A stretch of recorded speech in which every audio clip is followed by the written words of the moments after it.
Hello guys, আসসালামু আলাইকুম। আজকে আমি চলে এসেছি আম দুধের রেসিপি নিয়ে। আম দুধের পুডিং দেখতে থাকুন। প্রথমে নিয়ে নিলাম আমি কয়েকটি আম এগুলো আমার সব লাগবে না যেহেতু, তারপর আমি নিয়ে নিয়েছি। আমগুলো আমি কেটে নেব। কেটে নিয়ে চাকুর সাহায্যে আমি পিস পিস করে নেব। পিস পিস করে নেওয়া হয়ে গেলে, আমার যেহেতু ব্লেন্ডার নেই, আমি এগুলো হাত দিয়েই মথে নেব।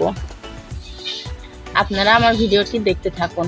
আপনারা যে যেখান থেকে দেখছেন, আমার ফেসবুক পেজ থেকে যারা দেখছেন, তারা লাইক কমেন্ট শেয়ার করে আমার পাশে থাকবেন। আমার মথা শেষ। আমি এখন 1 কাপ চিনি দিয়ে দিলাম এবং এর মধ্যে আগার আগার পাউডার দিয়ে দেবো। আমটি ঠান্ডা অবস্থাতে এর মধ্যে আগার আগার পাউডার দিয়ে দিতে হবে, কারণ গরম অবস্থায় এই পাউডারটি দিলে হবে না। আমি প্রথমে ওভেনে কড়াইটি বসিয়ে দিয়েছি এবং অল্প আঁচে আমগুলো দিয়ে দিয়েছি এবং আমগুলো এখন নাড়তে থাকবো। আমার বলক না আসা পর্যন্ত এটি নাড়তে থাকতে হবে এবং যতক্ষণ তরল ভাবটি না কেটে ঘন হয়ে আসছে ততক্ষণ আমি নাড়তেই থাকবো। হ্যাঁ গাইজ, আপনারা যে যেখান থেকে দেখতেছেন আমার ভিডিওটি পুরোপুরি দেখবেন এবং ইউটিউব চ্যানেল থেকে যারা দেখছেন তারা একটি সাবস্ক্রাইব করে যাবেন। আর ফেসবুক চ্যানেল থেকে যারা দেখতেছেন তারা লাইক কমেন্ট শেয়ার করে আমাকে কমেন্ট বক্সে জানাবেন। আমার ভিডিওটি শেষ পর্যন্ত দেখবেন। আমার আমটিতে অল্প কিছুক্ষণের মধ্যে বলক উঠবে। আমটি যতক্ষণ না ঘন হয়ে আসবে ততক্ষণ নাড়তেই থাকতে হবে। আমার আমটিতে বলক চলে আসছে। এখন আমটি আস্তে আস্তে তরল ভাব কেটে ঘন হয়ে চলে আসবে। আমার আমটি ঘন হয়ে চলে আসতেছে। এর মধ্যে আমি যেভাবে করতেছি আপনারা সেভাবে করে দেখবেন, রেসিপিটি খেয়ে দেখবেন, আসলে ভালো লাগবে। আমার আমটি ঘন হয়ে চলে এসছে। আর অল্প কিছুক্ষণের মধ্যে আমার আমটি নামিয়ে নিতে হবে এবং আমার আমটি হয়ে গেছে। আমি এখন একটি পাত্রে ঢেলে নিলাম। ঢেলে নেওয়া হয়ে গেলে এটি ফ্রিজে রেখে দিতে হবে। দেখুন আমার আমটি কত সুন্দর হয়ে জমে গেছে। আমার আমটি হয়ে গেছে, জেলি সিস্টেম হয়ে গেছে। এখন আমার আমটি আমি চারি সাইডে চাকুর সাহায্যে ছাড়িয়ে নেব, নিয়ে একটি প্লেটে ঢেলে নেব। গাইজ, আপনারা সবাই দোয়া করবেন আমি যেন ভালোভাবে আপনাদের সামনে নতুন নতুন ভিডিও এবং রেসিপি নিয়ে আসতে পারি। আমার আমের জেলিটি হয়ে গেছে। এখন আমি পিস পিস করে কেটে নেব।